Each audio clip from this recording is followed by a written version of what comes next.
Hi, welcome to Unleashed, a producer's guide to indie filmmaking. My name is Avi Federgreen. Today is episode 112, and I'm grateful to have with us today Shayne Putzlocher from Calgary, Alberta.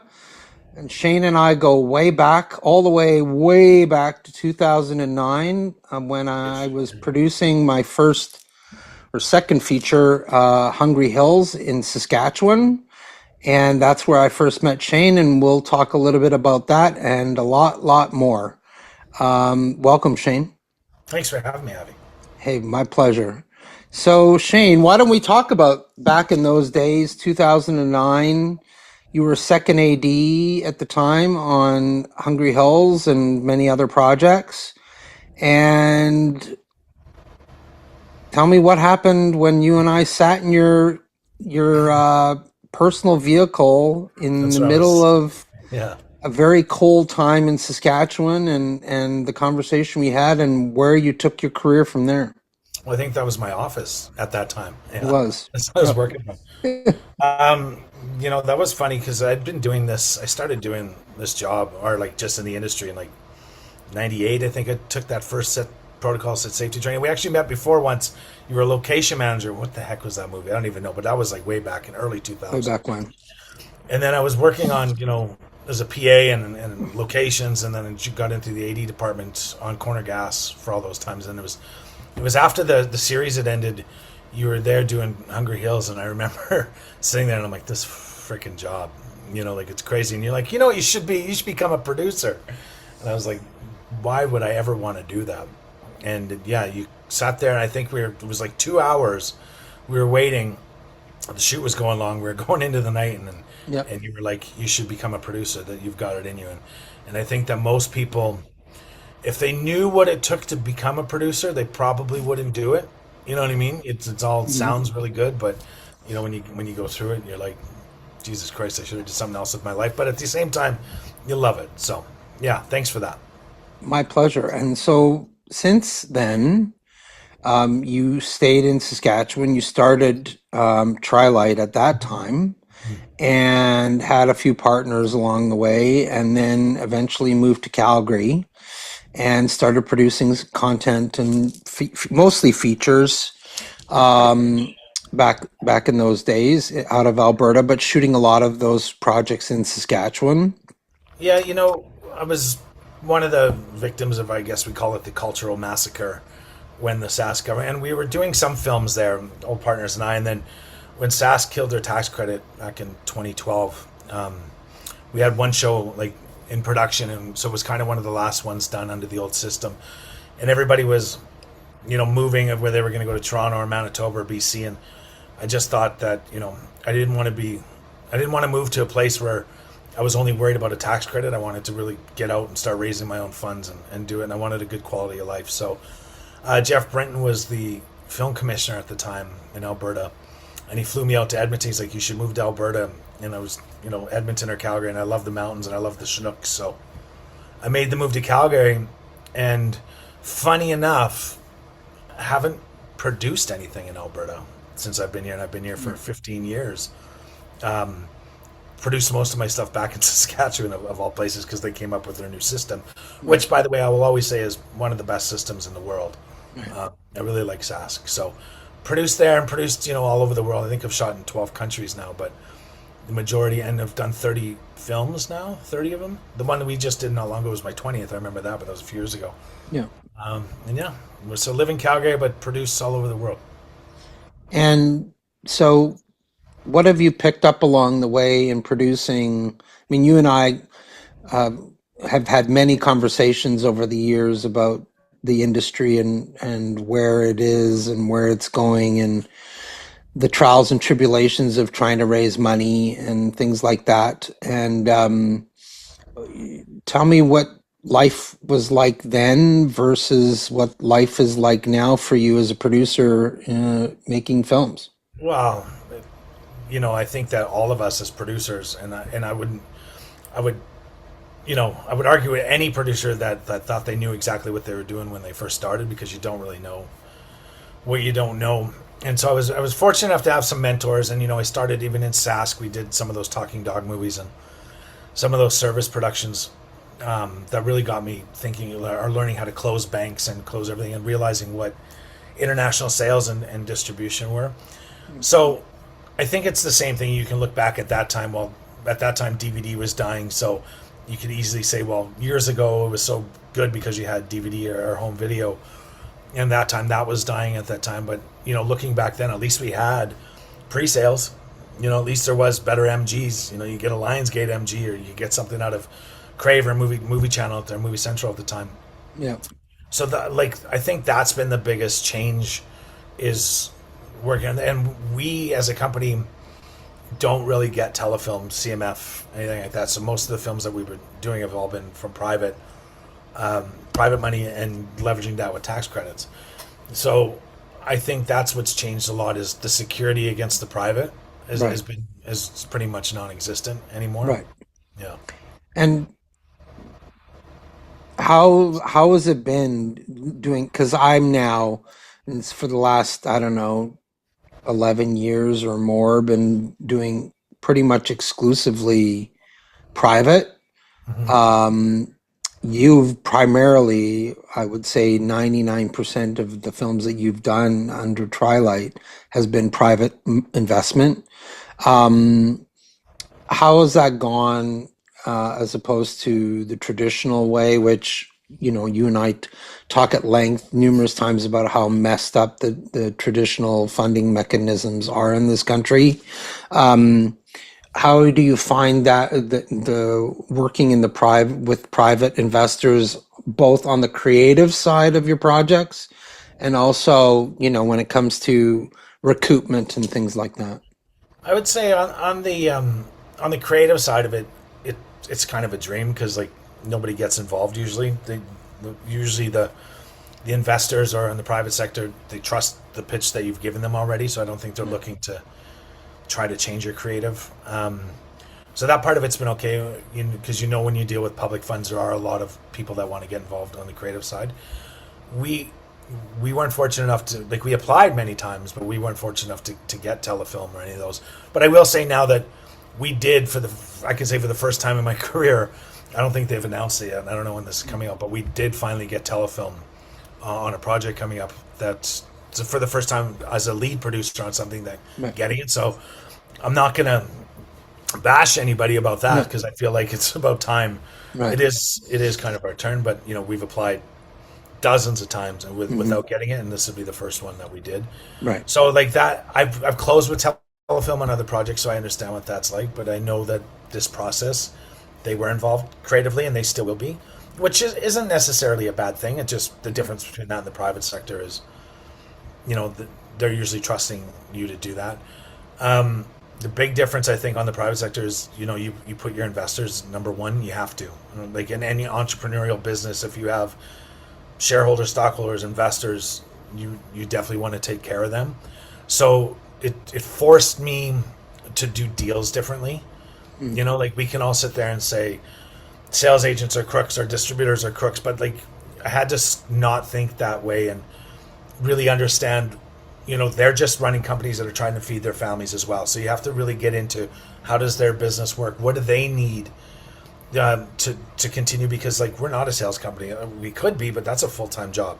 We're not a distribution company. That's a full-time job. And there's a lot of trials and tribulations that go into both of those. Right. So I think it was really working with companies, and trust me, we made a lot of mistakes throughout the time. There was just a certain way the system's set up for you to almost fail, right? So you have to figure out what works for them, but works for you, and what works for your investors. So there's certain deals that I've structured that nobody else, I don't think has ever heard of, where, I can think of two examples I can give them, but there's deals where you want to protect your investors the best you can, but you also have to know that when you're being lied to, do you know what I mean? Because there's companies out there that'll give you a bunch of bullshit to say your film's worth this much, and then you go with them, but you didn't see a dime. Yeah. So all I looked at was how can I hold them to task, so to say, and structure a deal where, they're going to do what they say they're going to do, because before it was distributors had to take, in a partnership, distributors had to take a risk on you, right? Like any MG, you still had to Right. deliver as a producer, Right. right? So Yeah. they could easily be mad at you and it's like, well, this what you didn't get the cast you said you were going to get, or Yeah. this film didn't turn out the way it was we expected it to be. And so I can completely understand that the way they had to change their models because that happened a lot. I'm sure we've all delivered Right. movies that weren't what we first said. But now it's like, okay, well, now we're taking the risk with private money and we are making these films. So if someone says, okay, as a sales agent, I wouldn't say as much distributor because they should buy it from you. But a sales agent, if they were to say, okay, you know what, great, I feel like I can go do 500,000 in sales on this film. You know, it'll be this much expenses, this much sales fees, and you know they'll go sell their regular territories, you know, Germany or Middle East or something, and they'll make their expenses and their fees, but then the movie kind of dies. There's no incentive for them to keep pushing it, or they weren't telling you the truth maybe about what the value of your film was when it was done. So I just kind of changed that, and I worked out deals with sales guys that, you know, for one instance, I won't name the movie or the people that involved, but you know, it was like let's just say, I guarantee you, no matter what, 100 grand. We'll use that as the example. And I'm like, okay, I have 100 grand in private money. Or they were like, I'll guarantee you 300 grand. So I'm like, oh, how about this? The first 100 grand that comes in, I get to keep, you know, the rest of the money after that. Collect your expenses, then we'll split evenly after that. Okay, great. Perfect. That was a great deal for me. I got my investor money out right away. The sales agent, though, was still recouping, right? And so then they're like, well, I don't want to do a deal like that anymore. It's like, but you were lying to me then. You know, like, I'm glad I didn't do a different deal. You would have got your money out and I'd be on the hook for my investors. So Right. there's certain deals like that. And I've also learned, too, about really not giving away the farm. You know, like even Cannes, just this last year, on a title from even 2 years ago, I held on to it. And I just did a 4 territory title because the sales agent was like, I'll get you this, this, this, and this in these territories. Okay, well, I'll make a deal for just those territories then. Why give away your film for all the territory that's not sitting there? And instead of being like, okay, you think you can get this, how about this? You get me up to this number. Anything over that you keep, I don't care about. Right. You know, like, and it incentivizes them. So it's just kind of working out some of those deals. There's still cast. You know, we talk about this all the time, that bankable cast or some, you know, like, and a lot of those bankable casts cost so much and you're still not getting the value of what you're paying. And it's not anything against anyone as human beings, and I want to make sure that that's clear, but it's just the expectations out there are so much different. So I guess the big changes, it's constantly changes, is less reliant on sales and distribution, got to be more reliant on yourself and other avenues. Right. Yeah. And you know, you've been involved in situations where the company you were dealing with on the sales or distribution side went bankrupt, and that More you than had to, once. more than once, where you had to take the film back and then, you know, figure out what to do next with the film because it'd been some time involved from the time that the company took your film to the time that they went belly up. So, you know, how do you then pick things up, dust yourself off, and go on and try to sell the film, right? Well, those are hard conversations you have to have with anybody, and Yeah. those are unforeseen things. But I guess what I would have learned through that is after the first time that happened, because you're caught up in bankruptcy court with everybody, right? Yeah. And it's not just your film, and you don't know they're trying to sell off assets, which include some of your films before Right. they even announce that they're going bankrupt. Right. So, like the one film that I did, you know, I think there was owed 275,000. I think we lost on that. So I think the one thing we learned about that was any contract with any distributor moving forward Yeah. is if there's any sign of that, you know, then like all rights, because you don't want to be caught up in the No. rest of the stuff, No. you know. So you try to mitigate that risk. It's not awesome, but there was one that recently happened. Well, you know, a decade ago in Canada, there was the one, which I won't even say, Yeah. that affected a lot of people. But then there was the one in the U.S. recently that affected, it was like 4 of my films, you know. Some they had already paid MGs on and you couldn't get reporting on. Some they still owed. Some they owed overages.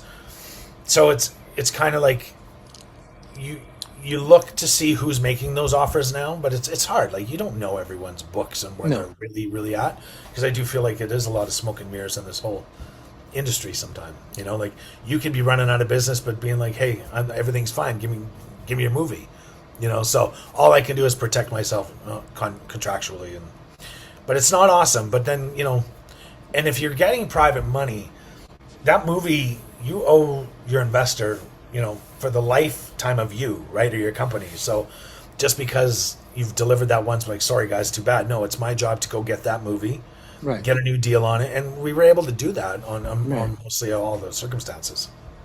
And recently you directed your first feature, which you shot, I think, in Vietnam, right? Thailand, yeah. Thailand.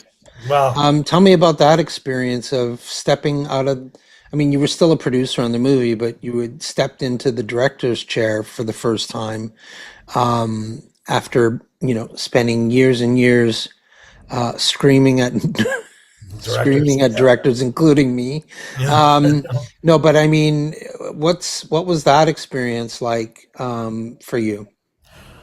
Present company excluded because I won't include you in that. But Yeah, I feel like I was getting jaded, and I felt like the industry was really like I was mad a lot, and I was angry, and the love I had for it right, wasn't there. And it was a couple movies I did in Saskatchewan in 2024, and I did two back to back. And by the time I was done, that I felt defeated. I feel like I was just like, I've helped so many first time directors. yeah, I've provided jobs, and it's not like woe is me. I'm not thinking that, but I was like, yeah, my love for the business was gone, right, and I was just like, and I was going on a vacation to Thailand again, and I was with my lady and her parents, and I was like, you know what? I've been there a long time ago. I was like, I've always wanted to do a movie here. I'm like, what if I right, rejuvenated my love for film? And I'm like, you know what?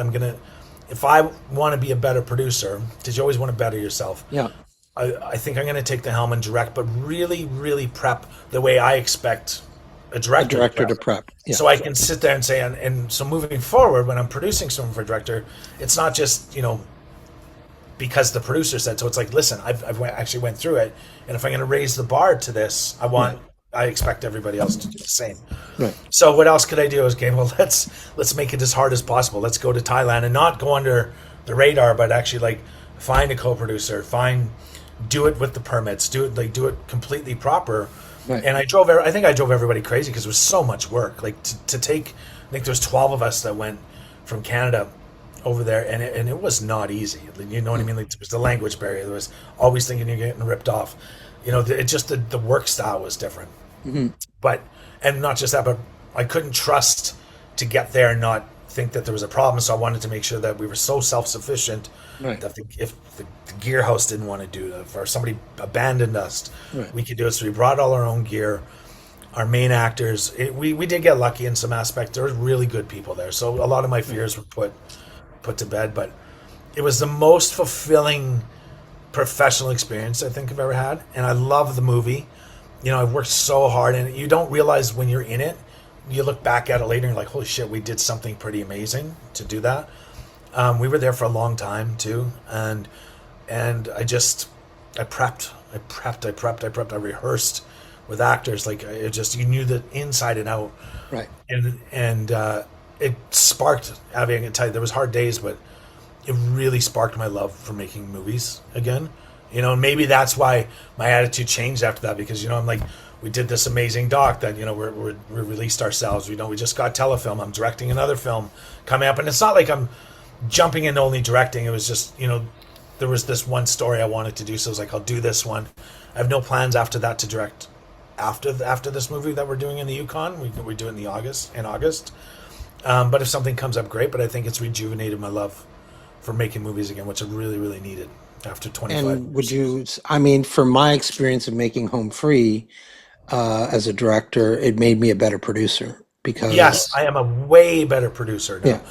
I mean, And, the and things that I would hold, directors to task, mm, that I made myself accountable to the crew, and that mhm, all the things that I expected out of the directors that I was working with, I put into practice myself, yeah, and, you know, experienced what it was like to be on the other side of me as a producer, working with the director, and now me being the director, where a producer and I had other producers on it working with me. mhm, And the pressure of being a director and getting your day and having everything shot listed and working with your actors, and you're losing light, and how you're going to deal with it is much different being a director than it is being a producer.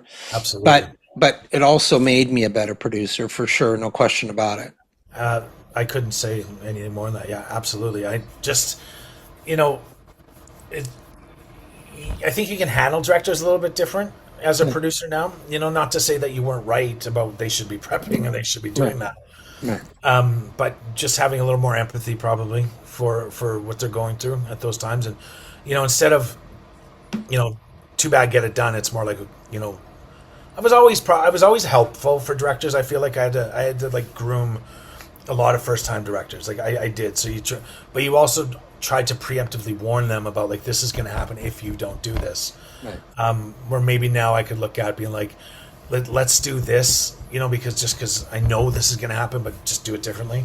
Right. I still think I'm the same person that like cares for them as much. It's just better, and I feel like as a director, the other producers around me, like I had the answers for them, like, hey, I'm going to do this because I know this is going to bone us.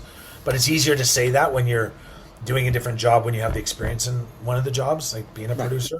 Right. So can't say enough good things about how it's made me a better producer, probably a better person, more empathy, and I'm excited again. Like I'm filling out Film Freeway thing. I never did that. It was always about investor money, right? Let's get it out. Let's get it sold. Let's get going. Like, Right. there's a whole different world out there that it just got me excited again for making movies. Yeah, I mean, there was a time when festivals was not in your language. Didn't care. No. Didn't No. care one bit. For me, that was just a waste of time before you could start bringing money back Right. to investors, which was very fortunate because we always struck good deals to get money back. Right. But nowadays, it's so changed so much too, and I feel like I missed the glory days of festivals where you could like get a deal, build that audience. You can still do some of it, but Right. there's so much content out there in these festivals. Like it's hard to get into any festival these Yeah. days. Well, So thousands kudos. and thousands of submissions. I know. So kudos Yeah. to you for getting in. We just got into some, and as a director, it's a little bit different, right? Yeah, You're totally. like, oh shit, they like my movie. Okay, like I like, and I am getting very good feedback. And as a producer, I've always gotten from sales guys, the movie was produced well. Okay, Right. I'm not shitting on directors or saying if it wasn't directed well or anything, but I've always gotten it was produced well. So Right. a couple of colleagues was like, well, this is directed well, and I was like, okay, Yeah. well, that's good. You saw it, and like I'm excited about it to get out there. And they always say, producer just needs to get it done. And directors, it has to be good, right? So I cared more about this one being good.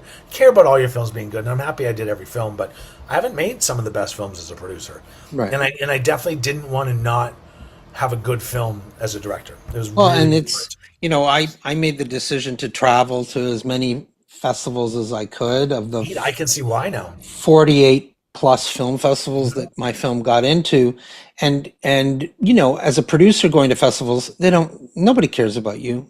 No, You're a producer. You're not the director. You're not the star. no, But you are a star once you go to a festival as a director, and people know. speak It's to so you weird, about. right? Yeah. It's the weirdest Yeah. thing ever, but it's fulfilling and it's gratifying, and it sort of makes me go have that love for making film, which is what I've wanted to do my whole life. But you get spoken to in a much different way by the audience and the programmers and everything else, being the director of the film as opposed to being just a producer. So true. So I told everybody, I don't care if we don't release this movie for another year to 18 months. I'm gonna go ride it out. I'm gonna do what Avi did, just ride it out. Yeah. It's the way to go. So, I mean, you were just in Cannes. You were pitching a project at Frontiers. Well, I guess it's the same movie that I directed. We got into Frontiers, and which to me was a coup because, like, again, maybe if we would have applied for all this stuff with the other movies and the other directors, we might have. But it was a colleague from Quebec that was like, "You should apply for Frontiers." I'm like, I don't even know what it is, Right. And Right. we honestly, we applied. The deadline was on a Friday.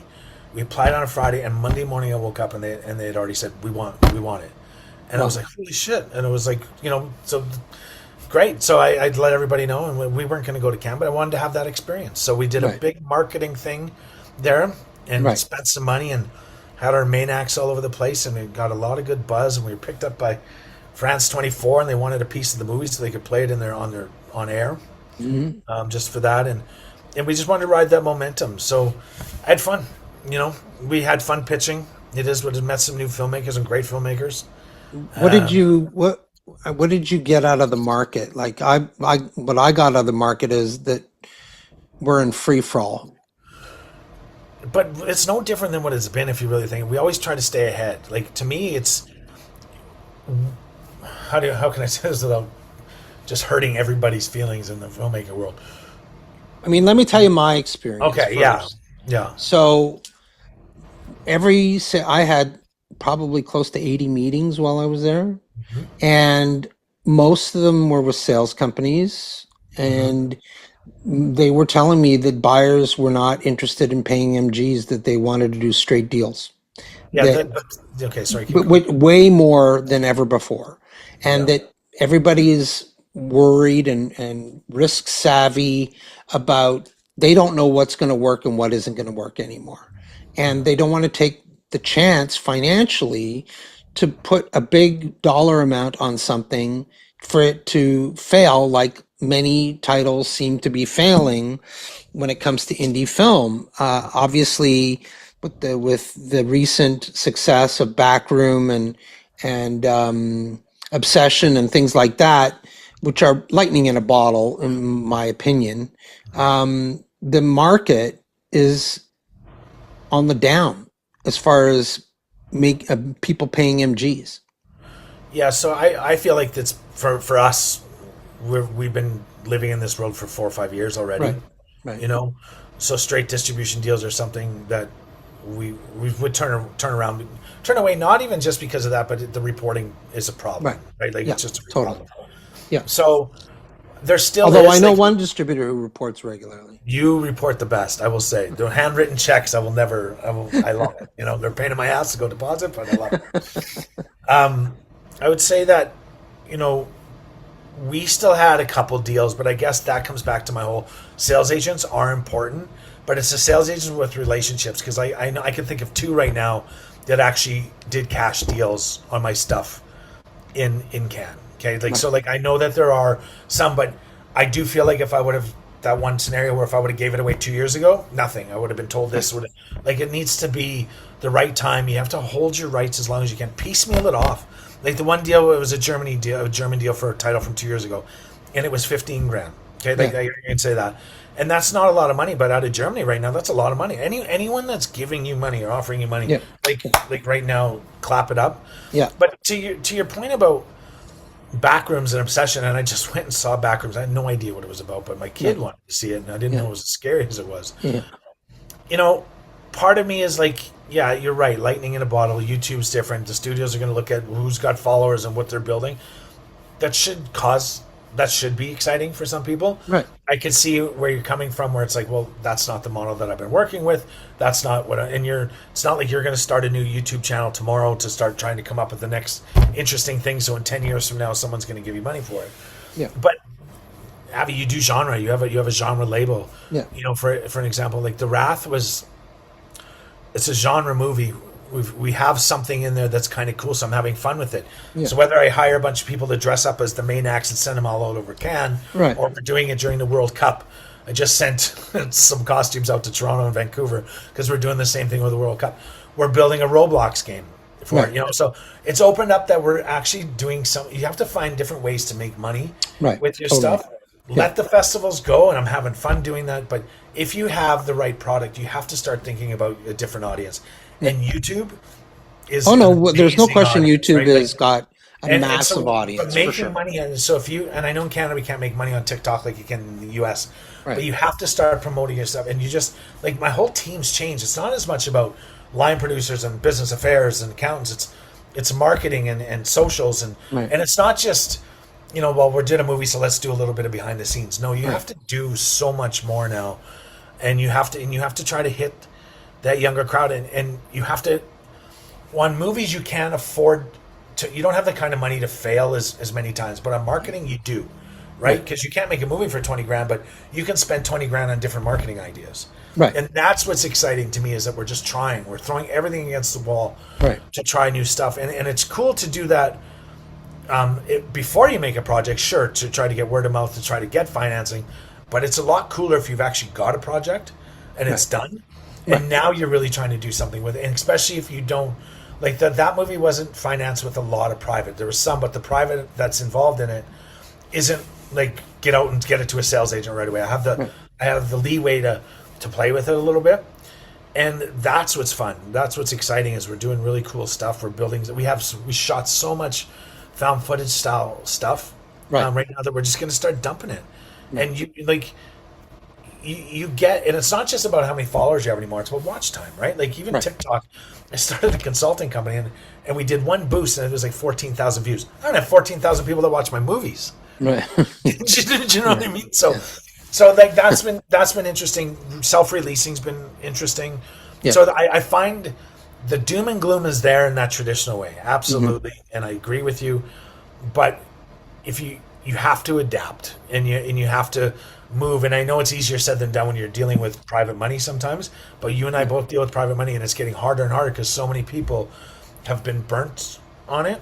So you got to come up with different ways, and you got to take the assets you have and try to build on it. And I love everything that you're doing on the platforms that you're doing. I won't speak too much. You can speak about it, but you have to change. And we became a distributor, not just to trigger stuff, but like I really wanted to learn what the problems were for them as well. And just like sales agents, sales agents, a lot of them a couple of years ago wanted to turn into production companies, but that didn't work for a lot of them. No. Right? Because producing is completely different. And you think, for all you young filmmakers out there, you think people know more than they know. Yeah. But they don't. They really don't. And you get disheartened and you're annoyed, but you're like, well, wait a sec. You're telling me how I should be doing my movies so you can sell them, but you don't even know how to make these movies. You don't even know how to put them together. So I think producers, and this is the arrogant thing to say, but I think producers, no matter what, are still the most important breed in this industry, because they're the ones that will and drive the bus and get things going. And without producers, nobody else has jobs. Well, that's the one thing that, I preach, but, it goes under fallen ears, is that a project does not exist if it were for the producer who read the script, decided to option it, hire a director, and so on and so on and go after and raise the money. Well, the last person that gets thanked, and I mean, the story that I've told, I don't know if I've told it on my podcast, but when we got Square Hockey Musical, which was a film I produced with Mike McGowan and a few other people, was the opening night movie at TIFF. And we all got picked up by a limo and got taken to the back of the Roy Thompson Hall, and I stepped out of the limo with Allison, and my feet hadn't barely hit the red carpet when somebody said, "Who's that?" And somebody said, "Oh, that's just a producer. He's nobody."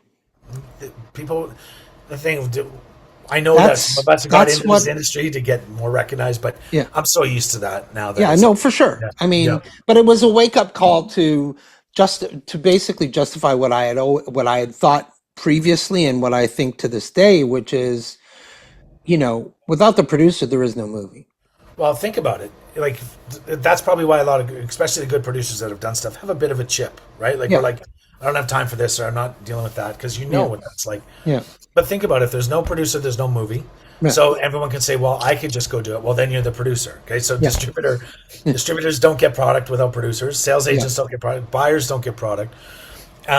You obviously need a director for sure, but it doesn't, like, I'm talking about, take one out, the producer becomes a director, but sometimes the director becomes the producer and they drive projects, but there's always a producer. And I just feel like without producers, nobody has jobs. And so when you talk about industry development, because I have these conversations, I was just with a colleague in Alberta. We went for a beer just talking about, because Alberta's, not to shit on it, but it's not the best for domestic producers, right? And I think that, I think Ontario's great. I think BC's great. I think Saskatchewan's doing great. I think Manitoba's great. But when you invest in your domestic producers, your industry's always going to thrive. Yeah, Because I totally because agree. how do you find those producers? That's why the CMPA is so important, and their mentorship programs, because it's so nothing teaches you. I love that you have a course on producing, but it's great for knowledge and it's great for that. But you know how long it takes to become a producer, For and sure. and you need to go through the trials and tribulations of making mistakes or things happening because there's not a Mm. book on that. Yeah. So when I was getting so disappointed in teaching, and I think we have a duty as producers to always help the up and comers, right? Yeah. Give them that Yeah. advice. Yeah. But it's the ones that continue to say they can do it. Don't listen to your advice. Yeah. Think that they can do it anyways, and then they're either tail between the legs, don't want to call you, or 9 times out of 10, I'll get a call Yeah. a year later, months later, whatever, saying I'm sorry, I should have listened. Yeah. So I started a consulting business because it was like if you're gonna, some people come in at high levels. The best are crew, right? Love the crew. Not gonna shit on crew, but a lot of them, because I was one of them. This is exactly where it started. Thought that they could produce, right? Because it's when looking from the outside in, it's about shooting. Well, I know how to stay on budget and I get gear for cheaper. Or I can Yeah. do this. That doesn't matter. None of that shit matters. Yeah. Right? Like but you listen to them because you care. But a lot of them just have that attitude that, well, screw you, I can do it myself. So I started a consulting business, and it's more about trying to tell people or help people when they're already in trouble, not from the beginning. I'll always help somebody up and coming, giving them the best advice I can and see what you. But the ones that get in trouble, I can get anybody out of anything. You know that. Right. Like when you've been around and you've had that running from the mafia in Malta and the bullshit that I've had to deal with over the years. Right. It's sitting across from the Teamsters in New York and thinking you're going to get your legs batted in if you don't flip.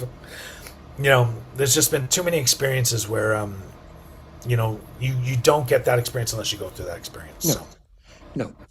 And look, film school doesn't teach you how to be a producer. There is no film school in Canada that teaches people how to be a producer. You come out of film school, you want to make a movie, you don't know the first thing that you need to do other than that you've got a script, yeah, right? But beyond it's that, okay, true. so I have this script, but I don't have a fucking clue what to do with it, how to raise the money to make it, and so on and Even to so get a forth. proper chain of title before you can even like go talk to somebody. Like Well, a lot of exactly. Like it's that's one of the knocks I've had on film school for many years because I've had coffee with numerous graduates of film school who ask for my advice on how to get their career going and so on and so forth, and that they want to produce or they want to do this or they want to do that. And I sit them down and I say, look, film school is great. It teaches you a well-rounded look at the various positions in the industry for you to decide theory, what and you there's a want to lot of good do and, things. and Yeah, all there's a that lot of good stuff. stuff. Yeah. But when it comes to physically making a feature film from ground zero up, you're not going to get that out of film school. That's called practical training. It's Well, I called think there's being there's on the other ground doing it, right? there's other businesses that you could probably compare it to in an entrepreneurial ship thing because that's what it is, right? Like if you can go manufacture pens, I don't know if there's a school to do that, but Right. like it's kind of one of those things where there are a lot of and only because I started the consulting business, I started looking at not competition, but what's even out there. Is there even a market still for people that want to learn? Trust me, there is. Number one. But there are some really good people out there that have done a couple films, but it gets washed. They all kind of get put together. It's like if you want to make a movie, buy this or do this, and they don't really have the experience to back it up, but they have a lot of socials to back it up. Right. So I've been thinking about. I look at you a lot to say, listen, you do that course, but I have been thinking about actually putting a real course together with examples of real life experience after producing 30 films. Like you've went through almost every weird financing scenario. Right. You have every document that you could ever do. So I have thought about doing that in the future, maybe in the what do you call it, the sunset of your career, the twilight of your career, maybe. Twilight, yeah. I'm almost there. I've thought about doing that. So I don't know. For now, I look at consulting and trying to help them, but you're right. I don't know if a film school could do that because they would need a producer that's went through Well, the that. CFC does that to some extent, right? They do make short films out of the film center.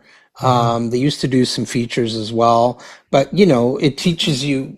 There's producers brought on, and they learn how to produce the short. They learn how to direct and edit, and so on and so forth. But that's beyond that. There is no other Yeah. place in this Well, country you can't that does fault that. anybody for that, because I think that even some of the people, like I'm a mentor for a Talent to Watch show right now, and I was very surprised when I was brought in, just how easy it was once you got accepted for Talent to Watch. I'm not saying Yeah, it's easy to get into it, but once you're accepted, just how little experience people have, and it's like, well, here's money, go, whatever. yeah, And I'm just like, what the, so I sometimes feel that even in the agencies or the organizations, even they don't have the same intel or experience totally. as producing, right? So I think that sometimes it's not anything more than just, we just don't know what you don't know. Right. So I think any sort of real life producing thing that's going to start you from scratch, where to go, this is going to, I already can tell you that these 10 places are going to say no because of this. Right. Like, nobody gets that sort of hand holding No, experience. no. And I think that that's where it's our duty, whether it's through consulting, whether it's through a pay thing, whether it's a free thing or a course or whatever. I think it's our duty, if we care about our jurisdictions especially, right? That's why, any good producer should be talking to the industry association saying we need more support for producers, but the producers that are willing to take that hand and Right. do that for somebody, because that's how you grow your industry from within. Right. Not talking about service, don't care about service. That's not my thing. That's a lot of good producers make good money doing service. That's just Yeah. never been my thing. Yeah, it's never been my thing either. It's always been creating original stuff. I haven't really, I've produced other people's episodic television, but I've never created my own episodic series. It's always been, other than a little bit of unscripted, but I'm a feature creature. I've always been a feature creature, having now produced over 80 films Yeah. of my own, and then help produce other people's films as well on top of that. But the landscape now is much different than it was when I first started producing, like back in 2007. Mhm. Um, there's lots of films, being made for millions and millions of dollars, which are unsuccessful, which is why, for every 10 studio films that get made, one is successful and the other nine are shit the bed. I'd still like to Um, know how many people, when people say that my movies, I get this all the time. Well, my movie made money. No, it didn't. Trust me, I know. I know. There's a difference in your movie making money and covering your risk value for your investor, right? Like, but even 9 times out of 10, that doesn't happen. no, So, like, you just know it's bullshit. yeah, Like, you can tell, you can look at a movie nowadays, whether it's at script stage, whether it's done. You know how much money that movie's going to make or not going to make. I know how to do that. yeah, You can send me anything, and sometimes you can say, well, it'll have this actor in it, but you won't have the marketing money. I can still tell you yeah, what it's going to make or not make. yeah. Yeah, I mean, for me, I can read a script and tell you whether it's worth making or it isn't worth making, even based on just the general idea of the But some story. people have real, like, you made a movie that you wanted to make that maybe some other people wouldn't have made, right? So there's No, different but I made it reasons for because it. Yeah. that was my Yeah, passion that was project. yours. So other people have Yeah, reasons for wanting their movie yeah, made, and yeah. they won't want to hear us come in But and be when like, you they should say never to make that. you, the reason why I want to make it is because it's going to make money, and you Well, that's go, different. That's a different I'm conversation. sorry, Yeah. but like the tea leaves are telling me they're, that you're going to make But no money on okay, this but let me ask project. you this, Avi. And the other side of it should, like, you don't want to ever squash somebody's No, dream or making art, right? Like, we want yeah, to, like, totally. so if somebody says, I want to make this, maybe put them in reality, But but then I they say to them, should make why do it. you They, want to they make should, it? well, if it comes from a personal place, they should all make it, right? Like, For sure. that's what we're all in Listen, if this it's industry deep in for. your bones and your belly that this is something that speaks to you and you have to make it, then Make it. I'm all for it. But Yeah. if you're saying you're going to You're make asking it me to because it's invest in it, I something might that's going to not, make money, Yeah. that's not why you make this movie. No, no. So yeah, I think we should push everybody to, if somebody wants to make it, then make it. That Yeah, it's just I'm willing to help everybody. Maybe not financially, but I also feel like yeah. advice is worth a lot. But Listen, I mean, if we whatever. don't help the future filmmakers of tomorrow, there will What are we be no doing? tomorrow. Hey, and as distributors now, we want their films at one time, right? Like, we want them to do well. We want it. We want to do I don't that. know. I'm a distributor, and I thought it's less appealing every day, to be honest. And I thought being a producer was thankless. Being a distributor is even more thankless. But guess what? If you didn't start doing that, you wouldn't understand what distributors are going through Oh, for either. And sure. that makes you a better producer as well. For sure. I So, mean, I was yeah, like you, I was tired of giving my films to people that didn't care about me or my movies, yeah, and they were looking to make a quick buck. And when they didn't and they weren't reporting, they didn't care. Yeah, then yeah, it's time to step in and say, screw this, I'm going to do it myself. yeah, Right. yeah. And you're the same way. Like, once you've been kicked in the groin more than once, you don't want to get kicked in the groin again. You're going to go and just take it over yourself. Well, when we were growing up in this industry, like, even as a PA, like I wanted to learn everybody's job. I wanted to know Yeah. what a grip did, a gaffer did, and I wanted to know because when you become a manager, you want to know what they're going through. Yeah. And I just used that same attitude when it came to like, well, I want to know what a sales guy does. I want to know what a distributor does. I want to know how Yeah. the studio system works and how what the best way to pitch was and how this guy got a deal. And sometimes people get deals for no other reason except for because they were in the right place, right time, or knew somebody. For Right. sure. But sometimes people don't get into this industry on a lower level unless they knew somebody. So, I just wanted to just cut out a lot of noise and a lot of bullshit of what other people were saying, and just learn it myself. Right.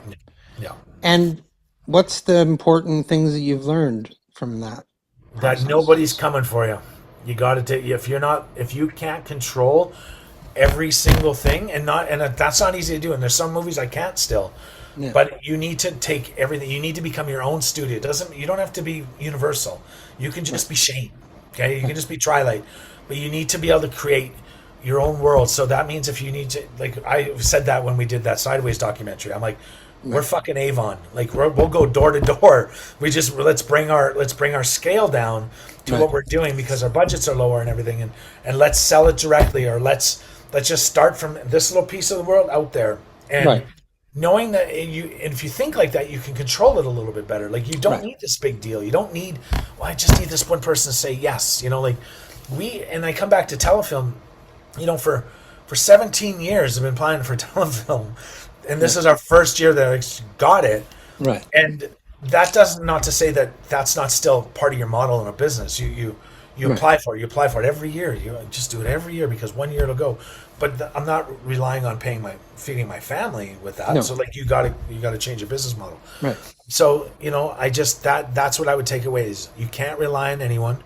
You have to look internally to how you're doing it, and you have to become your own mini little studio and just do Right. it yourself. Is there something that you haven't made or kind of film that you haven't made that you want to make? Like, Absolutely. I think that there's still the Broncos movie I want to do yeah, after that document. You know about that project. yeah, I still have this series that I've wanted to make since I watched DuckTales when I was 9 years right, old. right, That we've been developing forever, and I think that's what got me into that. And right, maybe with AI now, maybe I'll finally be able to make it just for myself. I don't know because right, it's so big. right, But I think what I stopped doing was doing movies that other people wanted me to do because we could finance them.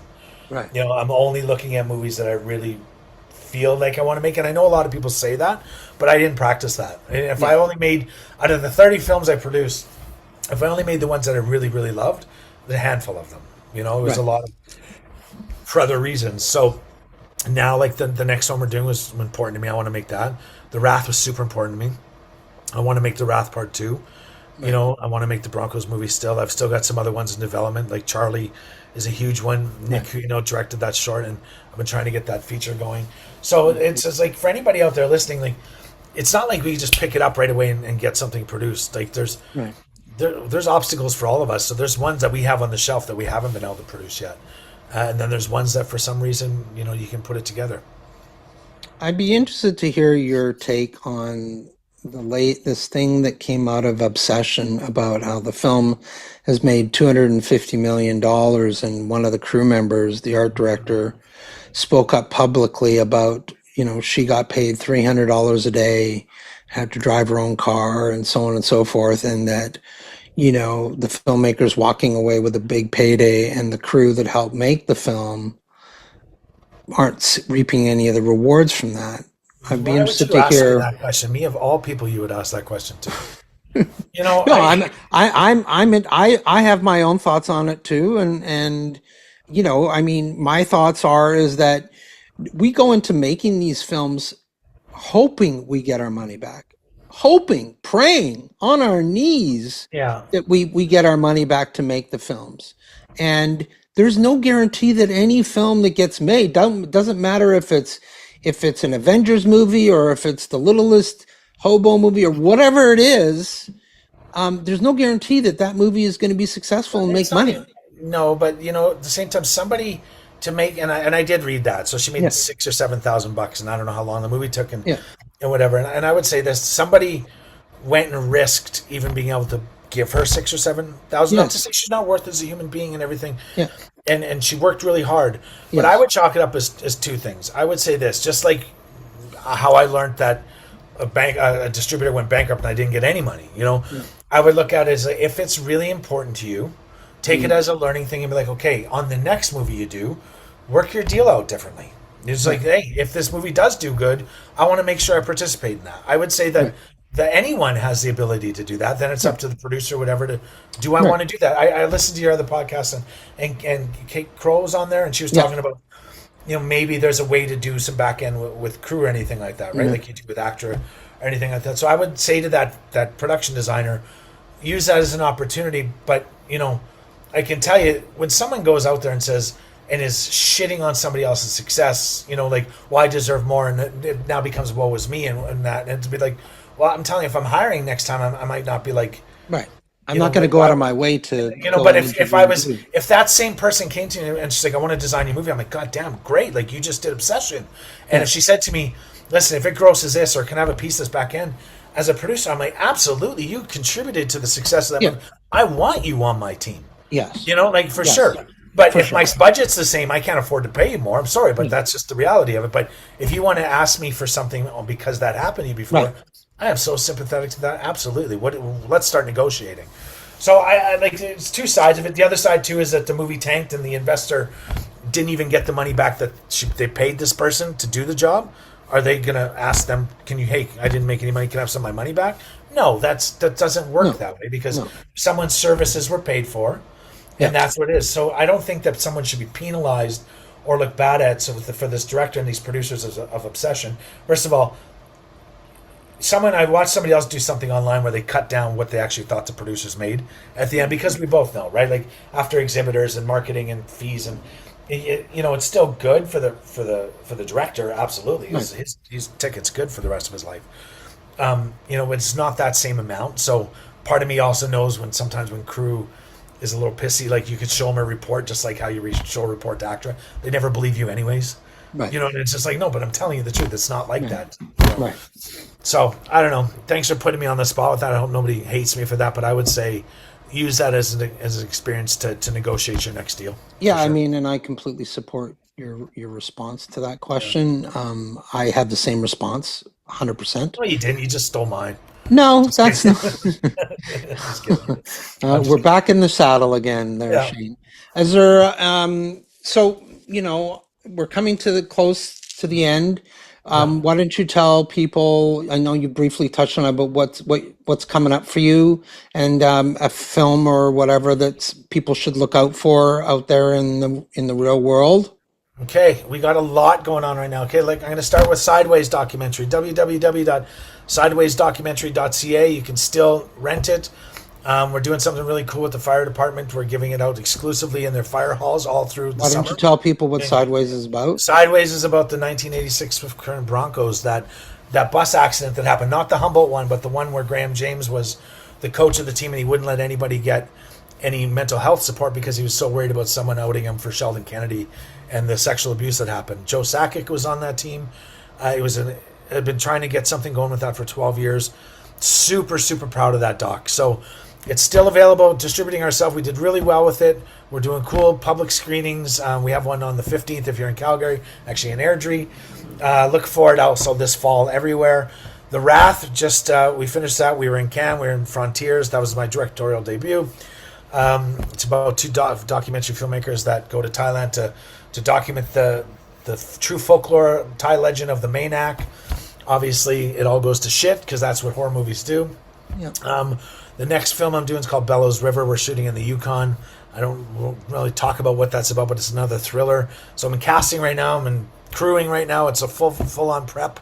So that's crazy. We're also doing marketing for The Wrath right now. So follow us on Trilight Social, Shayne Socials. Also started a consulting business where Ella, I'll give her a shout out. She does these crazy little videos of me talking about the industry, how it sucks sometimes and how many mistakes I've made. So we make fun of me a little bit.